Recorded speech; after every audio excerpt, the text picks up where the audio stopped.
अग्निर्यथैको भुवनम प्रविष्टो रूपम रूपम प्रतिरूपो बहिश्च। यथैको भुवनम प्रविष्टो रूपम प्रतिरूपो बहिश्च। सर्वलोकस्य चक्षुर न लिप्यते चाक्षुषैर्बाह्यदोषैः न लिप्यते लोकदुःखेन बाह्यः। सर्वभूतान्तरात्मा पश्यन्ति धीराः तेषां सुखं शाश्वतं नेतरेषाम्। नित्यो नित्यानां चेतनश्चेतनानां तेषां शांतिः शाश्वती नेतरेषाम्। अग्नि एक है, वो भुवन में 14 भुवन में अथवा पृथ्वी और वन में भुवनम भवन्ति भूतानि अस्मिन् इति भुवनम।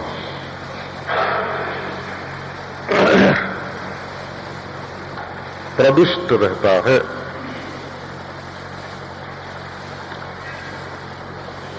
भुवन में प्रविष्ट रहता है, इसका अर्थ है पार्थिव और पृथ्वी माने जलीय पदार्थ दोनों में अनुगत है अग्नि। जल की ऐसी कोई बूंद नहीं, कोई कणा नहीं जिसमें अग्नि न हो, और पृथ्वी की ऐसी कोई कणा नहीं जिसमें अग्नि न हो। हम सब लोगों के शरीर में गर्मी है, आप देखते ही हो, और वो भी करीब करीब आसे ही पास रहती है। अगर बुखार ना आवे, बीमारी न होए तो 97-98 नाप लेते हैं ना घर्ममित्र से। थर्मामीटर का नाम है घर्ममित्र। हाँ, जो गर्मी का मापक यंत्र है। घर्म माने गर्मी। प्राय एक शरीक ही रहता है। पाचन के लिए भी सब में रहता है। रक्त की द्रवता के लिए भी गर्मी की जरूरत पड़ती है, नहीं तो जम जाए।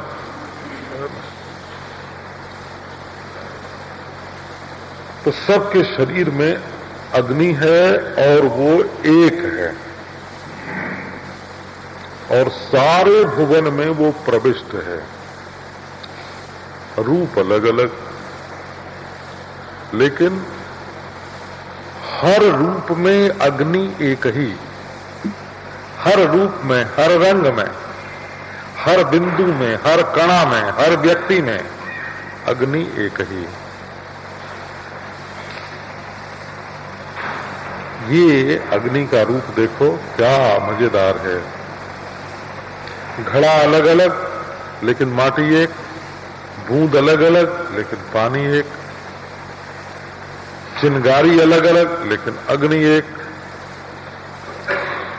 और लकड़ी कोई लंबी कोई गोल परंतु अग्नि एक।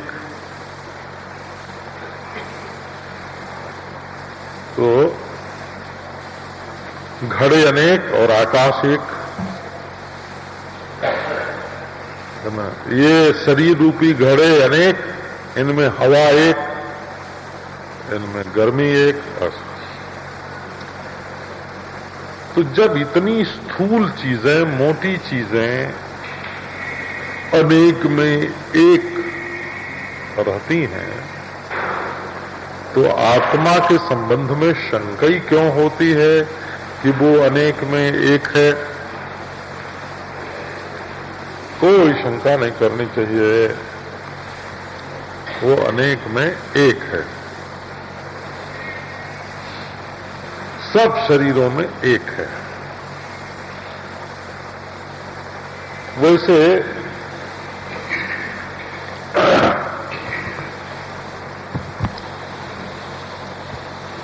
एक अज्ञान और ज्ञान का लक्षण देखो। एक में एक जोड़ो तो 2 हुआ ना, फिर एक जोड़ो तो 3 हुआ। है ना। एक में 10 जोड़ो तो 11 हुआ, 2 संख्या हो गई। एक एक ऐसे जोड़ते चले जाओ तो अरब खरब सब होता है ना, नील महानील पद्म महापद्म, अपने को गिनती है इनकी। लेकिन 50 बिंदु हो जाने पर भी क्या 51वां बिंदु नहीं हो सकता? क्या 100 बिंदु हो जाने पर 101वां नहीं हो सकता? तो तुम भले गिनती का नाम नील महानील मत रख सको, अरब खरब मत रख सको, लेकिन बिंदु के बाद बिंदु यदि बढ़ता जा सकता है और एक के बाद एक यदि जोड़ा जा सकता है तो कहीं उसका अंत मिलेगा?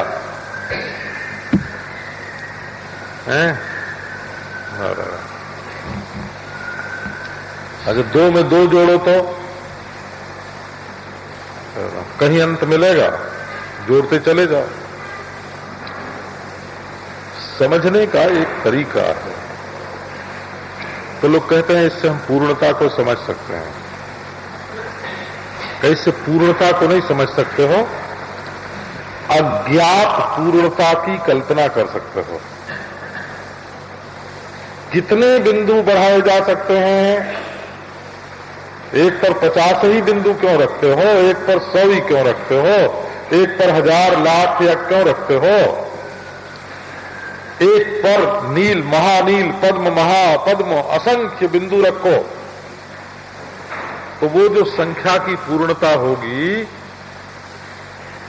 वो कल्पित पूर्णता होगी, वास्तविक पूर्णता नहीं होगी। गणित फेल हो गया इस बारे में। गणित से आप भौतिक पदार्थ का हिसाब लगा सकते हैं।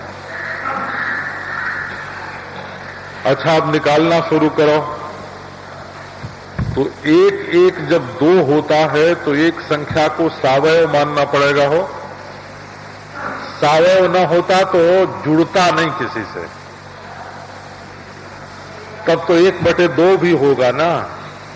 सावयव अगर एक संख्या सावयव न होती तो 1/2 कैसे होता? 1/10 कैसे होता? 1/अरब कैसे होता? इसलिए एक संख्या भी सावयव है और एक को एक जोड़ करके जो भी अज्ञात संख्या कोई बनेगी सो भी होने का जो साक्षी है वही एकता और पूर्णता दोनों का अधिष्ठान है, दोनों का प्रकाशक है। इसलिए आत्मा को ही ब्रह्म कहते हैं। अपने सिवाय अगर कोई दूसरा ब्रह्म होगा तो वो या तो एक होगा और या तो वही पूर्ण होगा। इसलिए उसकी पूर्णता वास्तविक नहीं होगी। बोले असल में एक भी अज्ञात है और पूर्णता भी अज्ञात है। आत्मा की जो ज्ञात सत्ता है, आत्मा के स्वरूप का ठीक ठीक ज्ञान हो जाने पर जो आत्मा का स्वरूप है वो ब्रह्म है। तो एक और बात आपको सुनाते हैं। कल इसका प्रसंग आ गया था। एक अपने सत्संगी पूछ रहे थे ये प्रातिभाषिक सत्ता क्या होती है। तो ठीक है, इसको समझना चाहिए बोला।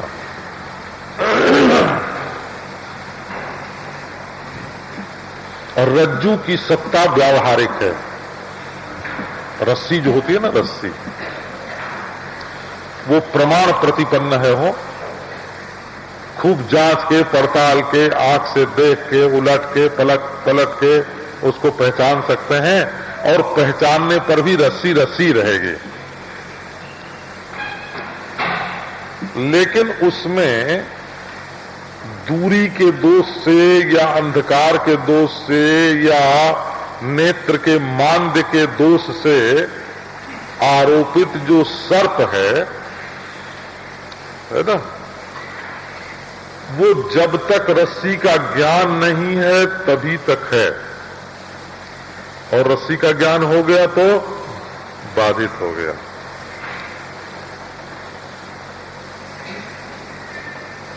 तो प्रमाण से सिद्ध व्यावहारिक सत्ता में उस व्यावहारिक वस्तु के रहते हुए ही जो चीज आरोपित होती है और मिट जाती है उसको प्रातिभासिक बोलते हैं। वो प्रतिभास है, माने केवल भासती है, वो चीज है नहीं। तो व्यावहारिक सत्ता वो है जो जिस प्रमाण से मालूम पड़े उस प्रमाण से न कटे। जैसे आंख से जब रस्सी दिख गई तो अब आंख जब देखेगी तब उसको रस्सी देखेगी, है ना, ठीक देखेगी तो रस्सी देखेगी। लेकिन रस्सी को ठीक न देख करके जितनी भी चीज रस्सी में मालूम पड़ेगी, रस्सी जिन जिन रूपों में मालूम पड़ेगी, माला के रूप में, डंडा के रूप में, भूछिद्र के रूप में, वो सब क्या होगा?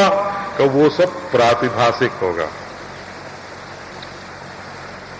ये व्यवहार में व्यावहारिक सत्ता और प्रातिभासिक सत्ता का क्या भेद होता है ये बताया। बोला अब देखो, आपकी जागृत अवस्था व्यावहारिक है। जो कल आप थे वही आज हो, वही शरीर है, वही मकान है, जहां सोए थे वही जगह है। और जो नाम कल था सोई आज रहा, जैसा शरीर कल था वैसे ही आज रहा। वही बेटी, वही बेटा, वही पत्नी, वही कुटुंब, वही धन, वही बैंक बैलेंस जो कल शाम को छोड़कर, है ना, सोए थे वही आज भी है। तो ये सब हुआ व्यावहारिक। लेकिन बीच में जो सपना आया है, सपने में गरीब हुए, धनी हुए, दूसरे हुए, तीसरे हुए, इनसे मिले, उनसे मिले, यहां गए, वहां गए, इतना समय बीता, वो सब क्या है? तो वो व्यावहारिक जागृत के रहते हुए ही मिथ्या हो गया है। इसलिए उसको बोलते हैं प्रातिभासिक। स्वप्न के पदार्थों की सत्ता प्रातिभासिक है और जागृत के पदार्थों की सत्ता व्यावहारिक है।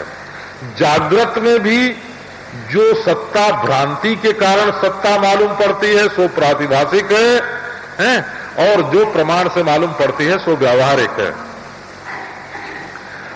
अब ये जो अपना आत्मा है ना, हो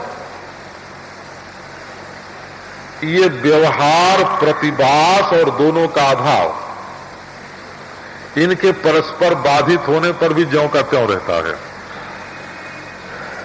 तो स्वप्न तो जागृत में ही बाधित हो जाता है और सुषुप्ति भी जागृत में बाधित हो जाती है।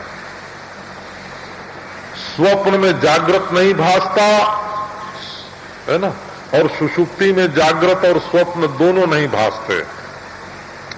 लेकिन अपने आप का होना तीनों में अनिवार्य है कि नहीं? तो आत्मसत्ता की अपेक्षा से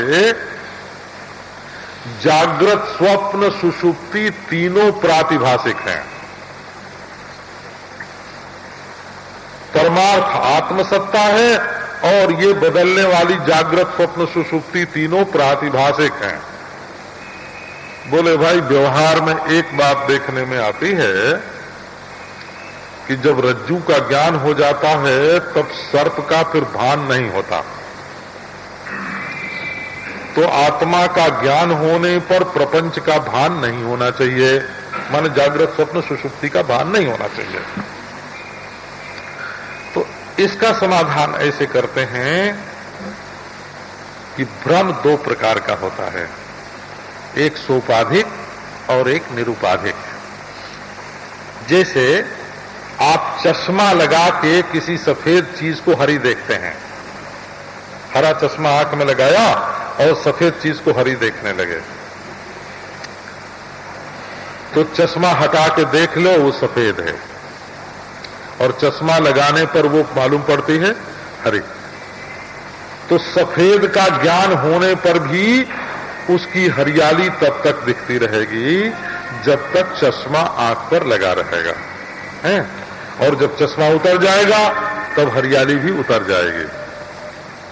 इसी प्रकार ये जो परिच्छिन्न अहंकार है ना, अंतःकरण, ये है चश्मा, और आत्मदेव इस अंतःकरण का चश्मा लगा करके प्रपंच को पृथक सत्य के रूप में देख रहे हैं।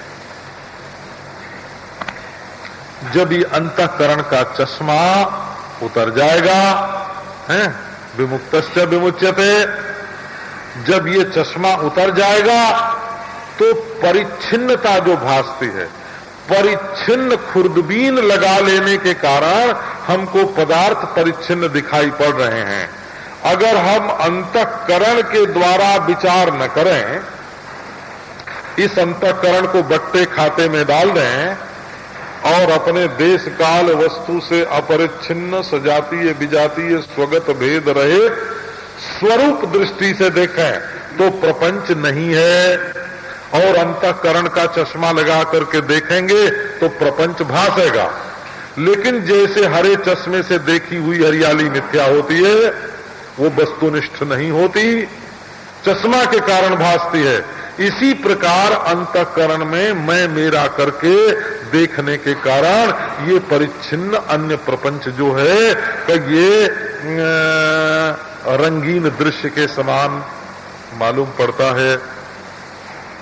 देखो, चंद्रमा छोटा क्यों मालूम पड़ता है? वो है तो बहुत बड़ा, बोले दूरी की उपाधि है ना, और आंख हमारी उतनी दूर तक नहीं देख सकती, तो सूर्य जितना छोटा क्यों दिखता है?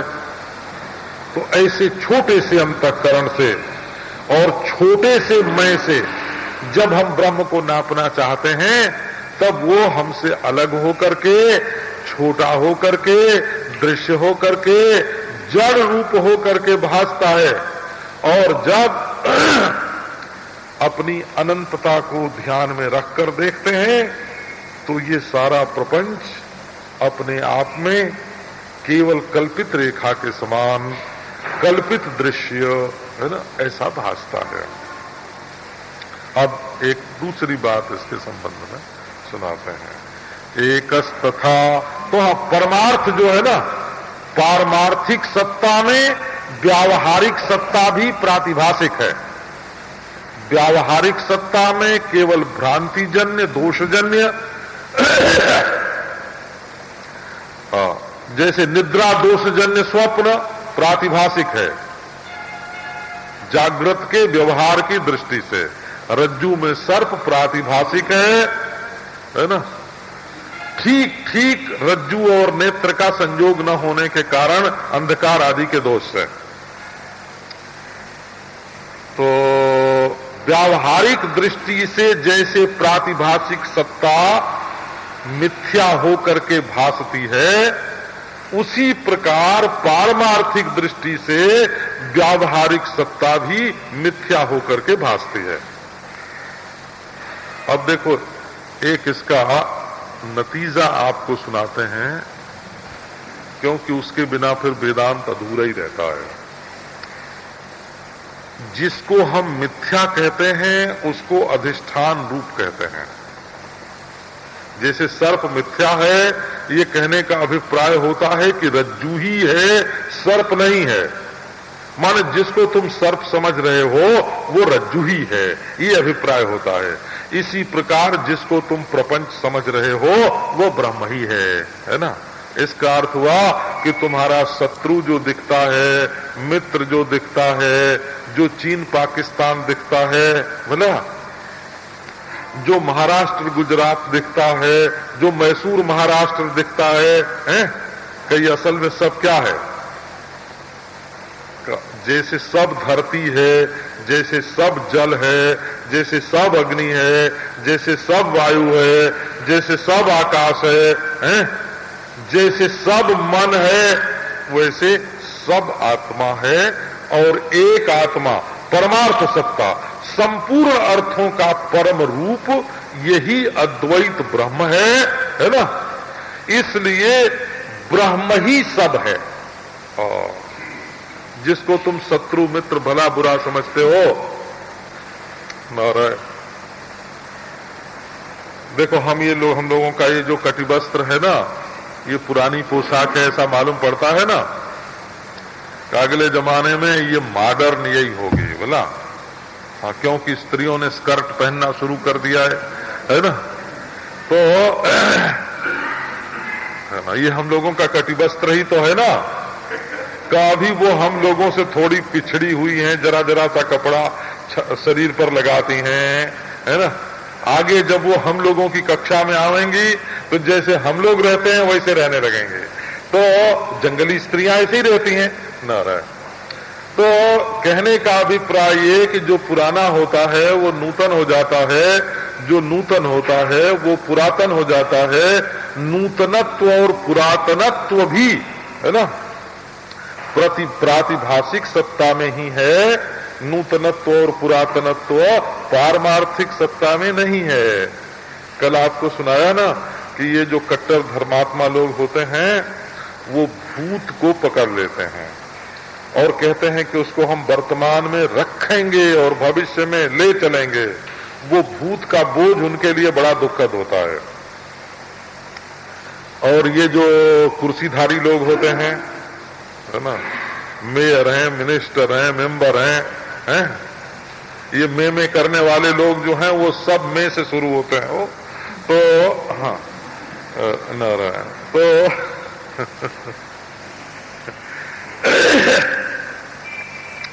शुद्ध मां नहीं मिलेगा।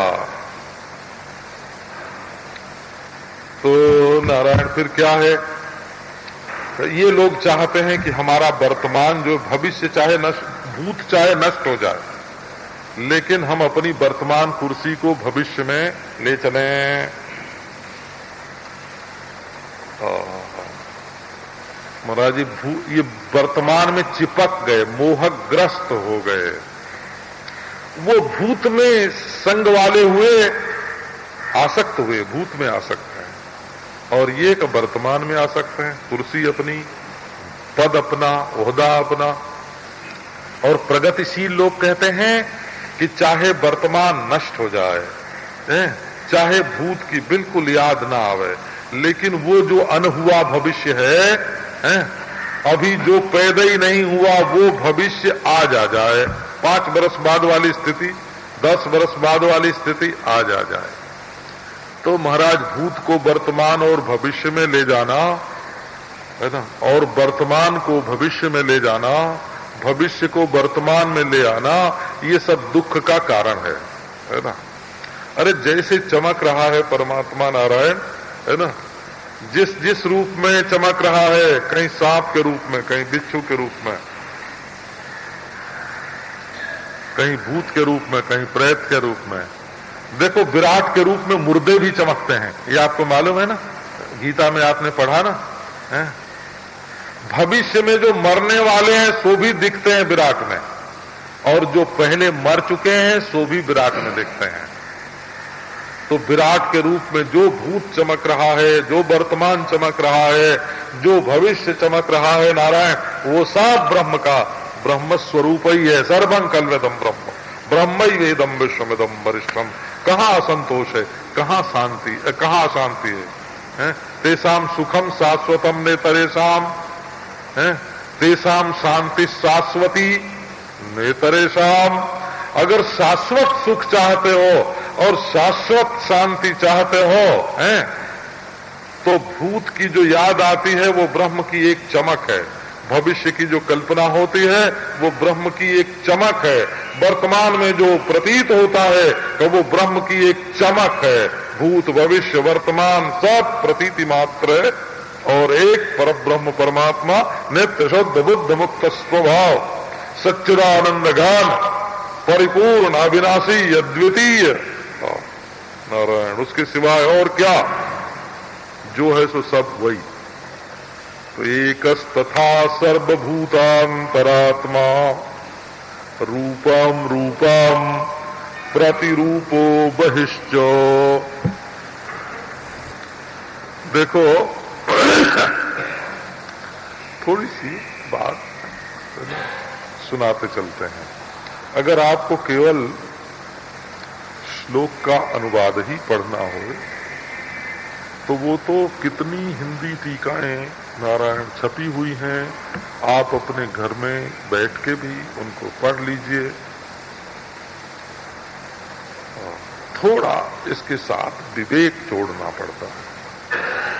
सर्वभूतांतरात्मा,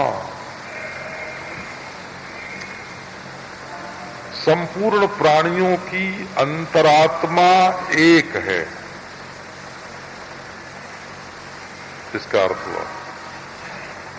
माने भूत अलग अलग हैं। भूत माने जिनकी उत्पत्ति की कल्पना होती है उनको भूत बोलते हैं।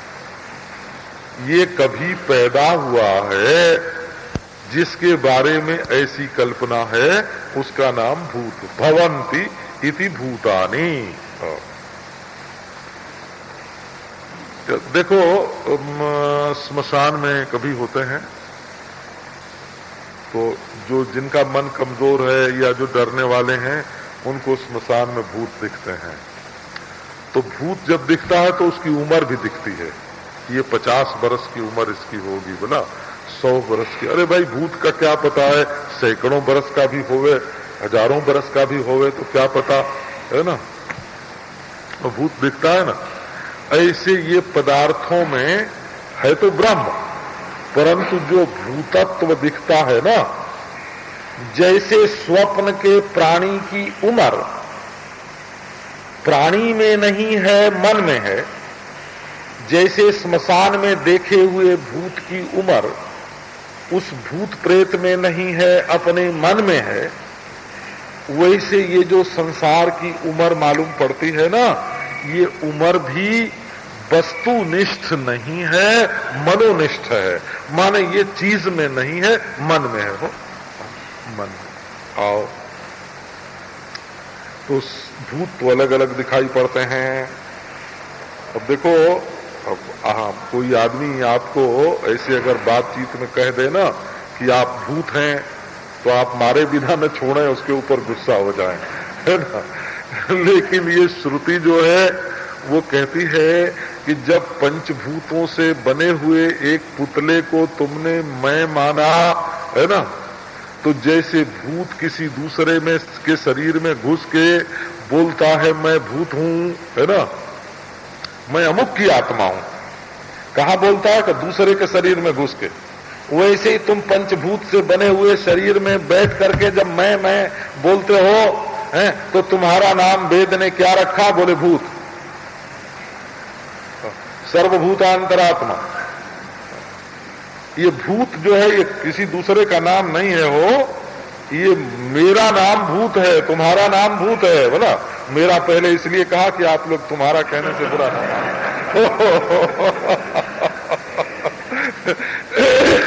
ये मेरे ही नाम है। बोला सर्वभूत भवन्ति इति भूतानि। जिनके जन्म की कल्पना होती है, जिनकी प्रवृत्ति और निवृत्ति की कल्पना होती है, उसको भूत कहते हैं। तो भूत भले अलग अलग है ना मालूम पड़े हैं, लेकिन उनकी अंतरात्मा एक है। एक बार की बात है, तो हमको ये ख्याल हुआ कि शरीर में आत्मा कहाँ रहती है। बचपन की बात है, 16-17 वर्ष की उम्र होगी, और जिनके घर में अतिथि था मैं, वो तो चले गए कचहरी करने अदालत में, और कोई अफसर थे, और अपना बंद कर गए, किवाड़ी बंद कर गए। तो हम अकेले घर में, तो 6 घंटे का समय मिला। अब वो हम ढूंढने लगे कि शरीर में आत्मा कहाँ रहती है। तो आप जानते हो, कोई मानते हैं कि दिल में रहती है ना, कोई मानते हैं सिर में रहती है। अरे आपको क्या सुनाऊं, ऐसे ऐसे मत हैं। कोई मानते हैं कि गुदा के पास मूलाधार चक्र में आत्मा रहती है, वहां से उठा के ऊपर ले जाना पड़ता है। कोई मणिपूरक चक्र में मानते हैं, कोई आज्ञा में मानते हैं, हो है ना। ये पराबाक के जो उपासक हैं वो मूलाधार में मानते हैं। अघोरपंथी जो हैं वो मणिपूरक में मानते हैं, भला भक्त लोग जो हैं वो हृदय में जीव का निवास मानते हैं, और कबीरपंथी आदि जो हैं वो आज्ञा चक्र में आत्मा का निवास मानते हैं, और ये अष्टांग योगी जो हैं वो शून्य शिखर है ना सहस्रार के ऊपर आत्मा का निवास मानते हैं। नारायण ये इतना झगड़ा है, हमको कम से कम समझो कोई 125-150 संप्रदायों के सिद्धांत का मत का अध्ययन करके हमने रट रखा था कि किस मत में कहाँ कहाँ आत्मा मानते हैं, बोला। तो अब वो सब भूल गया, ये बात दूसरी है कि भूल गया। तो ये चक्कर ऐसा है कि आपको जो कोई आवे और बता दे कि आत्मा यहाँ है और आप वहीं मानने लग जाएं, कोई कह दे कि पांव के तलवे में आत्मा है, कोई कह दे कि नाखून के सिरे पर आत्मा है, नारायण, तो ऐसी आत्मा का निश्चय नहीं होता। हमको याद आई कि रक्त की जो एक एक बूंद होती है, उस बूंद में है ना करोड़ों करोड़ों है ना कीटाणु होते हैं वो। अब उनका कुछ नाम रखो, क्या बोलते हैं उनको, हैं?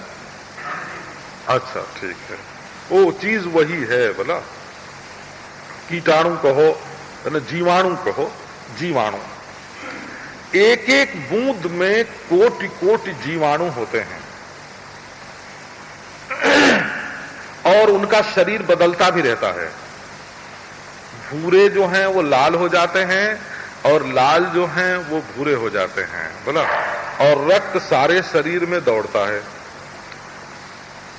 अच्छा, अंगूठे को अगर काट लें तो इसमें जीवाणु है कि नहीं है? जितना रक्त है इसमें वो जीवाणुओं से भरा हुआ तो है ना।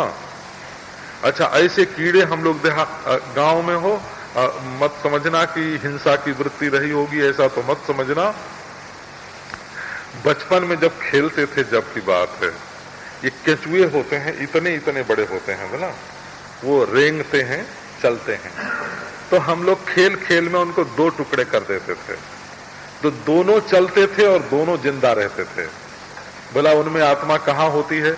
आप बताओ कि उनकी आत्मा पिछले हिस्से में होती है कि अगले हिस्से में होती है? उनकी आत्मा कहाँ होती है, हैं? एक कीड़ा होता है वो, है ना, डॉक्टर लोग उसको पालते हैं, तो थोड़ी देर में वो 1 से 2 हो जाता है, फिर 2 का 4 हो जाता है, 4 का 8 हो जाता है। अरे वो लाखों के रूप में, तो एक में से इतने कहां से निकलते हैं? प्रत्येक कण में अगर उसके चैतन्य न होता, असल में चैतन्य को कहीं से आना नहीं पड़ता, कहीं से जाना नहीं पड़ता। जैसे जितने घड़े बनाओ उसमें आसमान निकलेगा ना, है? वो जितने घड़े बनाओ उसमें आसमान होगा। इसी प्रकार जितनी उपाधियां चैतन्य का आभास ग्रहण करने के योग्य बनेंगी, है ना, उसमें जो अनंत चैतन्य आकाशवत परिपूर्ण चैतन्य है, जो न कहीं आता है न कहीं जाता है ना, वो उसमें भासने लगता है ना। शीशे में आदमी घुसता थोड़ी है, शीशे में आसमान घुसता थोड़ी है, शीशे में तो आसमान पहले से ही रहता है। इसी प्रकार हम में, तुम में, खड्ग खम्भ में हैं, एक ही आत्मा परिपूर्ण है। और जब तक वो अज्ञात रहती है तब तक तो ये ख्याल होता है कि प्राणी में आत्मा है, बोला। और जब ज्ञात होता है उसका स्वरूप, तब मालूम होता है कि आत्मा में ये उपाधियां स्वप्न के शरीर के समान आने जाने वाली हैं। आत्मा में शरीर कल्पित हैं, शरीर में आत्मा नहीं है, बोला।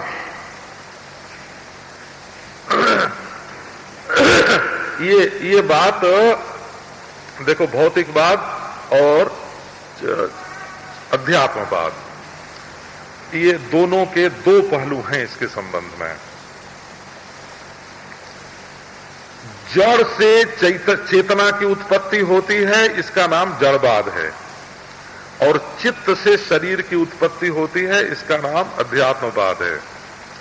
वासना के अनुसार चित्त में जैसी वासना होती है और वासना का शरीर जैसा बनता है ना, जड़ धातुएं वैसी इकट्ठी हो जाती हैं उसके आसपास और ये वैसी आकृति बन जाती है।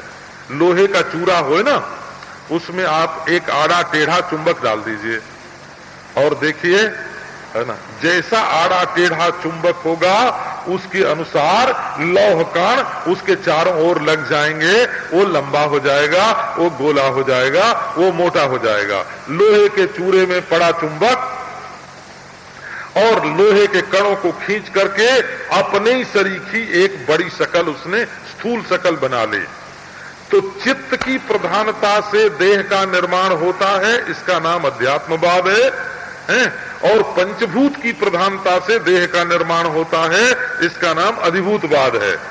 लेकिन जिस चैतन्य की हम जिस आत्मा की चर्चा करते हैं, न वो शरीर को बनाने वाला चित्त है और न तो चित्त जिससे पैदा होता है वो अद्भुत है, जिसमें जड़ और चेतन दोनों की जो कल्पना हो रही है उसमें सब कल्पना चैतन्य में ही, साक्षी में ही हो रही है, और वो साक्षी बिल्कुल ब्रह्म है। तो प्रत्येक कल्पना के साथ अनुगत चैतन्य ही जीव चैतन्य के रूप में भासता है। प्रत्येक कल्पना के साथ अनुगत जो चैतन्य है, जैसे प्रत्येक घड़े के साथ जो अनुगत आकाश है वो घटाकाश मालूम पड़ता है, वैसे प्रत्येक अंतः शरीर में अनुगत जो चैतन्य है उसको जीव चैतन्य कहते हैं। नारायण, जिस समय मैं ईश्वर सर्वभूतानाम हृदयेर्जुन तिष्ठति इस श्लोक का विचार करने लगा, नारायण, भूत माने पेड़ होता है कि नहीं, बबूल होता है कि नहीं, है ना, तो बबूल के हृदय होता है कि नहीं, बबूल के हृदय होता है वो, उसको देहात में हीर बोलते हैं। ये जो शीशम का पेड़ होता है, बबूल का पेड़ होता है, पेड़ के बीचों बीच एक उसका हीर होता है, सार होता है, वो बड़ा ठोस होता है ना, हृदय होता है। तो एक लकड़ी के एक कण में भी हृदय होता है। अंतःकरण शून्य कोई पदार्थ नहीं होता, कोई ऐसा पदार्थ नहीं है जो आज जड़ हो और कल जंगम न हो जाए, आज स्थिर है और कल चल न हो जाए, आज अचर है कल चर न हो जाए, ऐसा कोई भी पदार्थ सृष्टि में नहीं है। इसलिए सर्वभूतांतरात्मा जो है वो एक है। आप एक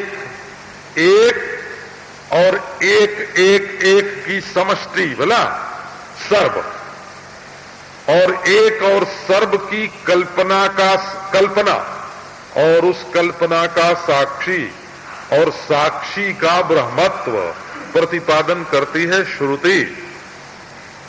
और वो जो कल्पना और कल्पना के विषय भूत एक और सर्व हैं, वो अपने अधिष्ठान से, कल्पना के अधिष्ठान से न्यारे नहीं है। सर्वभूतांतरात्मा रूपम रूपम प्रतिरूपो। अब रूपम रूपम प्रतिरूपो की बात सुनाते हैं,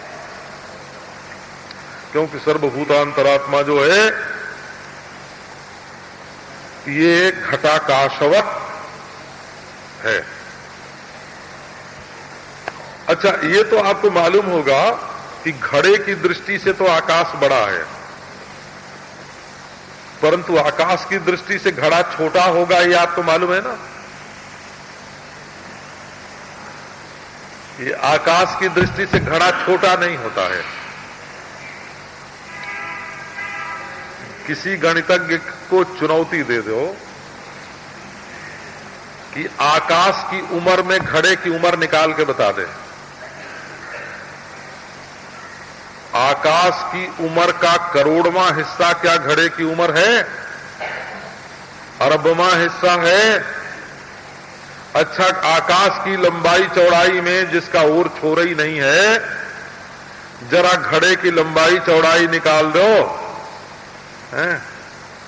और आकाश में जरा घड़े का वजन फैला के देख लो।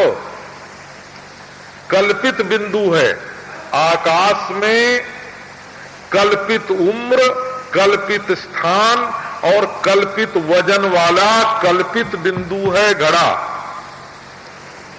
ये बात आपको गणित की रीति से मालूम होनी चाहिए। बोला जो आकाश है सो ही घड़ा है। आकाश से न्यारा घड़े की उपाधि भी नहीं है, दीवार भी नहीं है। वो जो खपरा है ना, ठीकरा जो है, ठीकरा भी नहीं है। केवल आकाश ही आकाश है। और जब आकाश जैसे जड़ में ये स्थिति है, तो जो अविवर्ती है ना, जो अपरिणामी चैतन्य है और जिसमें विवर्त केवल समझाने के लिए कल्पित है, उस अखंड ब्रह्म में घट के सत्यत्व का प्रश्न कहां उठता है? ब्रह्मातिरिक्त घट नहीं है। ब्रह्म ही वेदम विश्वमिदम वरिष्ठम। घड़ा माने विश्व। घड़े के बारे में जो गणित काम देगा ना, वही संपूर्ण ब्रह्मांड घट के बारे में भी काम देगा, वही विश्व घट के बारे में भी काम देगा। आंख बंद कर लेने का नाम, आंख बंद करके बैठने का नाम वेदांत नहीं है। बोला रूपम रूपम प्रतिरूपो बहिश्च। जितने रूप हैं उन सब रूपों में वही रूप है ब्रह्म। किसी भी रूप का असली रूप है ब्रह्म। लो, अब आपको थोड़ा दूसरी तरफ भी ध्यान आपका खींच देते हैं।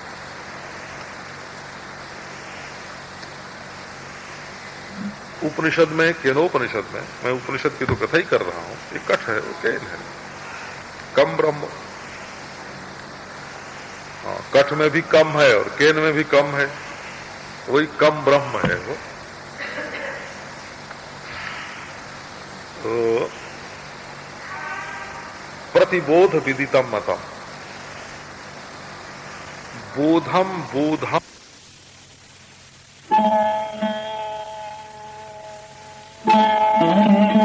कम है और केन में भी कम है, वही कम ब्रह्म है वो।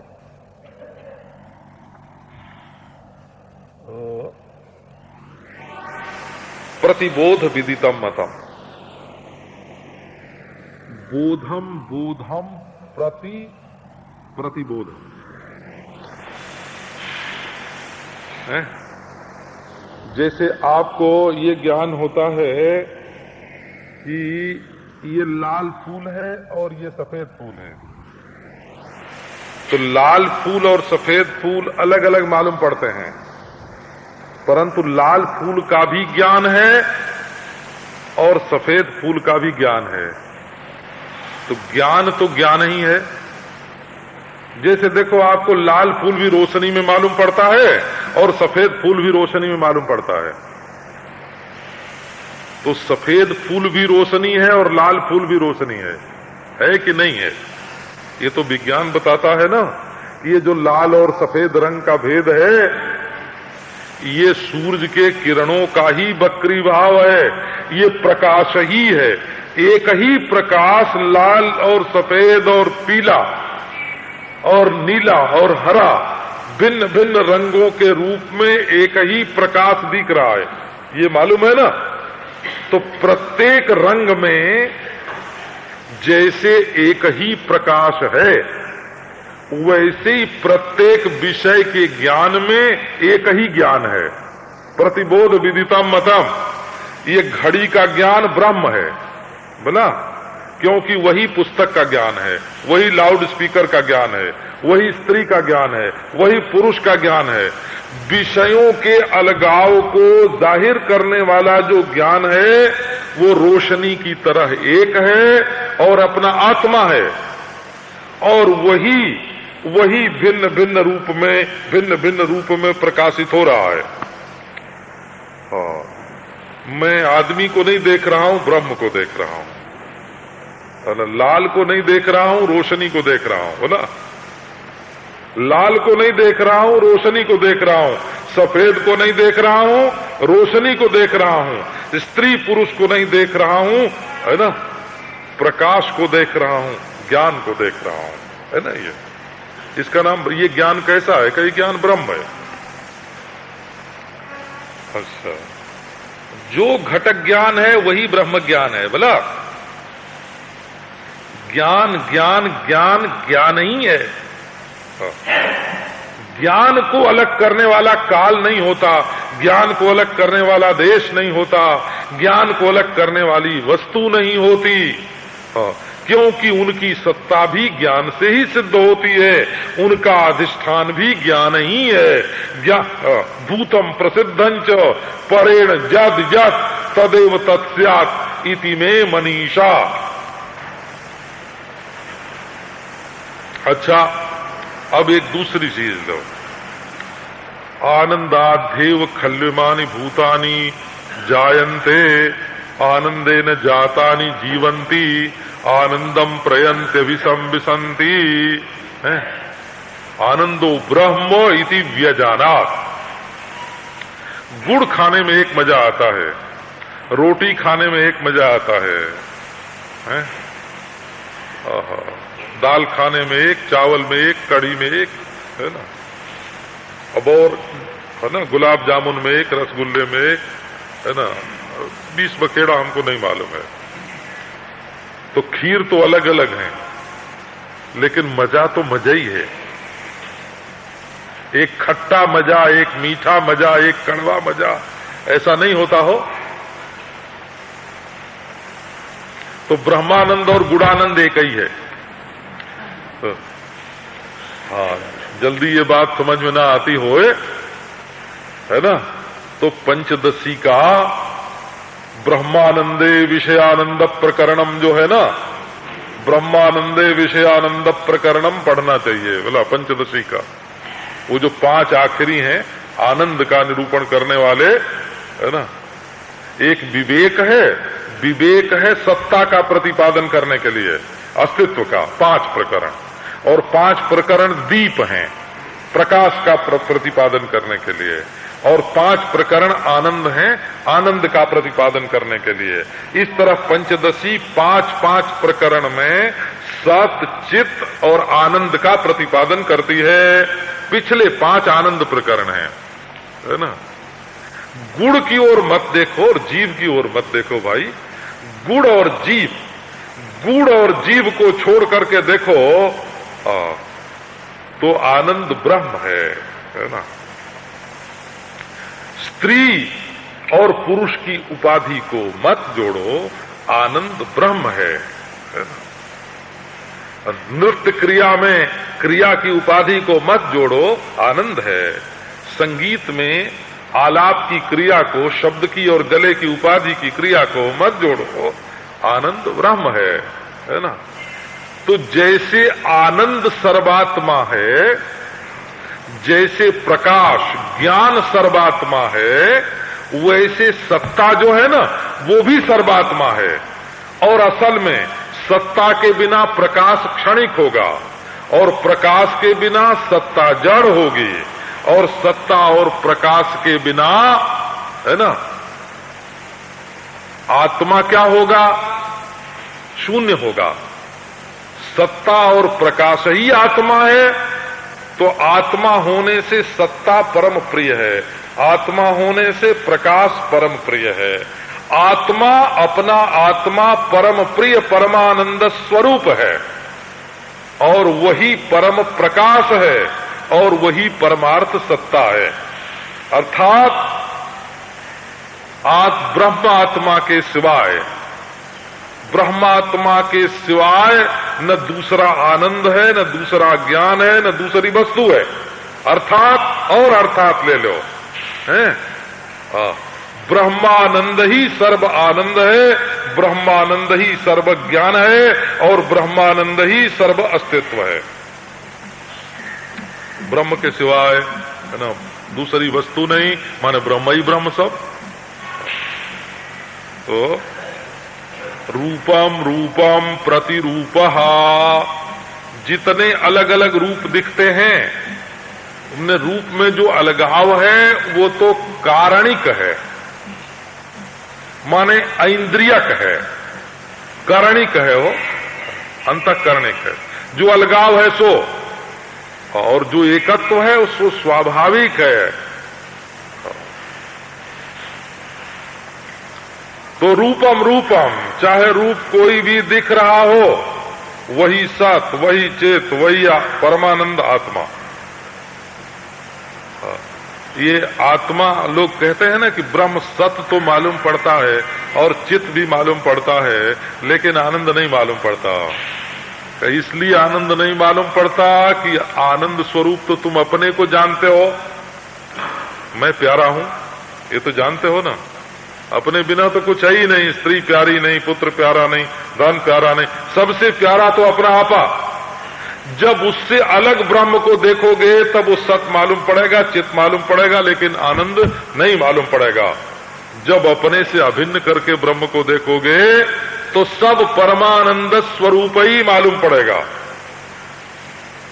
सिनेमा के पर्दे पर जैसे मृत्यु भी आनंददायक है और बिछोह भी आनंददायक है और सर्प व्याघ्र आदि भी आनंददायक हैं, वैसे पर ब्रह्म प्रकाशात्मक अधिष्ठान सत्ता पर अधिष्ठान के पर्दे पर जो कुछ प्रपंच में हो रहा है सब ज्ञानात्मक है, सब आनंदात्मक है, सब सत्तात्मक है, ब्रह्म सत्ता के सिवाय और कोई नहीं। प्रतिरूपो और बहिश्च, जो रूप जितने दूर में रूप भासता है, जितनी देर जितनी दूर और जो रूप भासता है वही ब्रह्म नहीं है। जितनी दूर में जितनी देर में, दूर में माने स्थान में, और जितनी देर में अर्थात जितने काल में, और जो माने वस्तु का जो रूप भास रहा है वो भासित होने वाली देरी दूरी या वस्तु ही ब्रह्म नहीं है। इसके बाहर जो तुम असंग खड़े हो, है ना, देखने वाले नारायण, बाहर देश काल वस्तु की दृष्टि से बाहर नहीं, है ना, उनकी सत्ता शून्यता में स्वयं सत, बही का अर्थ है उनकी सत्ता शून्यता में स्वयं तुम सद रूप से जो विद्यमान हो, कि ये तुम्हारा स्वरूप है। अब अगले मंत्र में बताते हैं, वायुर्यथैको भुवनम प्रविष्टो रूपम रूपम प्रतिरूपो बभूव एकस्तथा सर्वभूतांतरात्मा रूपम रूपम प्रतिरूपो बहिश्च। द्रव्य की उपाधि से ब्रह्म का निरूपण किया अग्नि में, और क्रिया के अग्नि के दृष्टांत से, और अब क्रिया की उपाधि से निरूपण करते हैं वायु में, और असंगता से निरूपण करते हैं सूर्य में, बोला। और आत्मा हृदयस्थ के रूप में निरूपण करते हैं एको बसी सर्वभूतांतरात्मा में, और सर्वाधिष्ठान से निरूपण करते हैं नित्यो नित्यानाम चेतनश्चेतना नाम। सर्वाधिष्ठानता है नित्यो नित्यानाम चेतनश्चेतना नाम है। का वहां क्या है? शांति है, शाश्वती शांति है। और एको बसी सर्वभूतांतरात्मा में हृदयस्थ प्रकाश का निरूपण है। और सूर्य में, सूर्य के दृष्टांत में सूर्योजता में असंगता का निरूपण है। और वायु में संपूर्ण क्रिया में परमात्मा है, ये निरूपण है। और अग्नि में सर्वद्रव्य में परमात्मा है, ये निरूपण है। सर्वद्रव्य में, सर्व क्रिया में, और असंग और स्वयं प्रकाश प्रत्यक्ष चैतन्य आत्मा अपनी, और सर्वाधिष्ठान ब्रह्म, ये एक ही हैं। इस प्रकार इस उपनिषद के प्रतिपादन की शैली है। अब आगे कल सुनाएंगे।